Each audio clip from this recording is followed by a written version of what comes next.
आप सभी को जय मसीह की। आज का ठहराया हुआ पवित्र वचन है भजन संहिता 102 अध्याय का 17 पद, जिसमें लिखा है, वह लाचार की प्रार्थना की ओर मुंह करता है और उसकी प्रार्थना को तुच्छ नहीं जानता।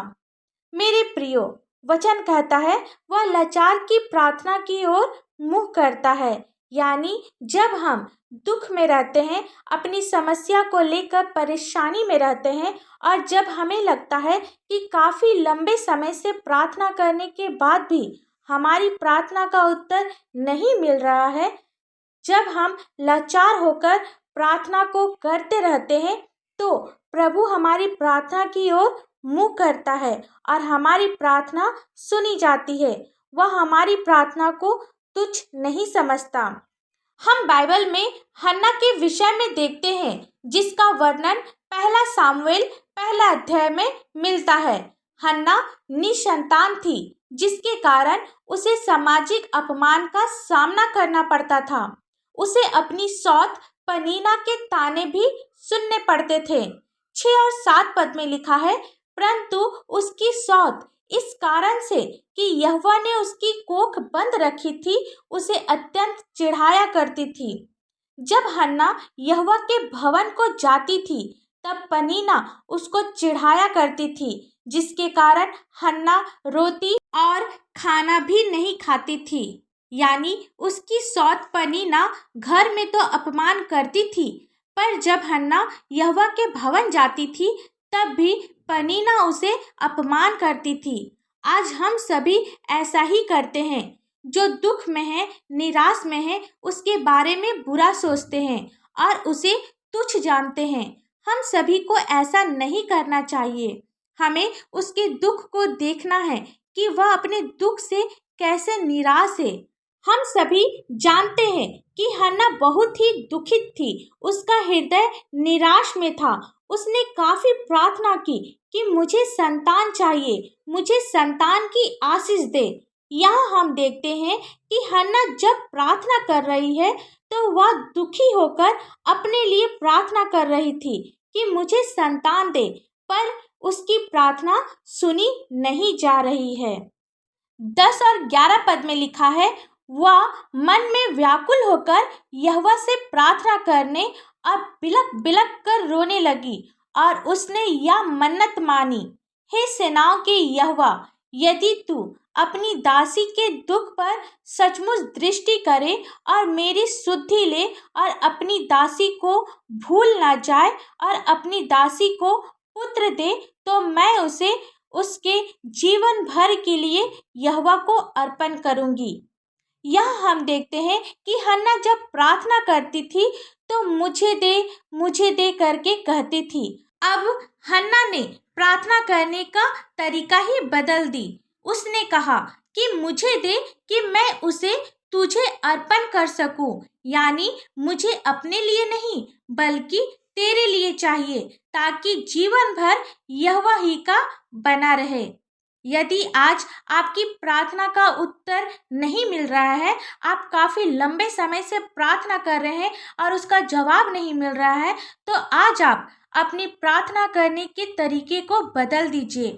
आप कहिए कि परमेश्वर मुझे दे ताकि मैं तुझे दे सकूं, मुझे अच्छी स्वास्थ्य दे ताकि मैं तेरी सेवा कर सकूं, मुझे बुद्धि दे ताकि मैं तेरे राज्य के काम को कर सकूं।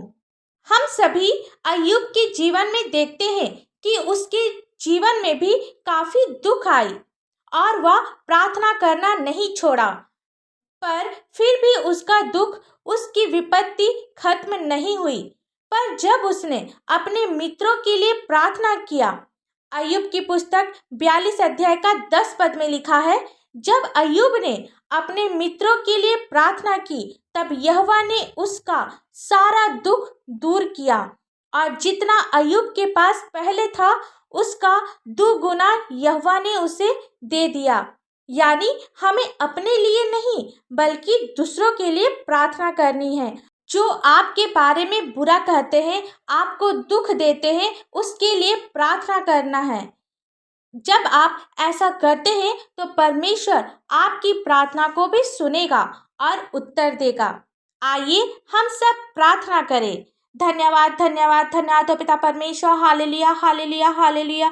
स्तुति स्तुति स्तुति हो स्वर्ग धाम में होशाना। पिता हम आपको लाखों लाख धन्यवाद देते हैं आज के सुंदर से दिन के लिए पिता, और विशेषकर आज के सुंदर से वचन के लिए आपको धन्यवाद देते हैं। वचन को समझने में, वचन के अनुसार चलने में आप हमारी सहायता और मदद कर पिता परमेश्वर।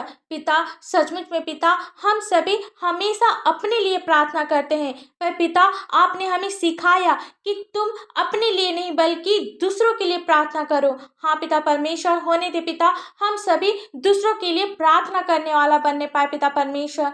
पिता आप हमारी प्रार्थना को सुनते हैं पिता और उसका उत्तर देते हैं। आप प्रत्येक के जीवन में अद्भुत कार्य कर पिता परमेश्वर।